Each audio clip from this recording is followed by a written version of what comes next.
حضرت اما عائشہ صدیقہ فرماتی ہیں کہ امام الانبیاء صلی اللہ تعالیٰ علیہ وسلم کے گھر میں حاضر تھی، حضور کے گھر میں ایک بکری تھی، بکری کہتے کہ امام الانبیاء صلی اللہ تعالیٰ علیہ وسلم جب کاشانہ اقدس سے باہر تشریف لے جاتے، حضور نماز کے لیے تشریف لے جاتے، کسی قبیلے کے صلح کے لیے تشریف لے جاتے، جنگ کے لیے تشریف لے جاتے، تو کہا کہ حضور کے غیر موجودگی میں وہ جو ہمارے گھر میں بکری تھی وہ پورے گھر کا چکر لگاتی، کبھی دائیں سے بائیں،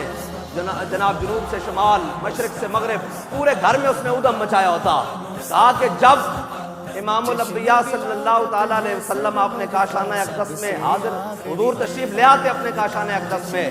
فلم یترمرم کراہیت انت بیا رسول اللہ، یہ حدیث کے الفاظ ہیں، بخاری شریف میں یہ حدیث ہے۔ کہا کہ وہ بکری گھر کی ایک نکر میں بیٹھ جاتی اور فلم یترمرم کراہیت انت بیا رسول اللہ، اور ایسے سہم کے بیٹھ جاتی اور اپنی دم بھی زور سے زمین پر نہ مارتی، اس سے کہیں بے ادبی رسول نہ ہو جائے۔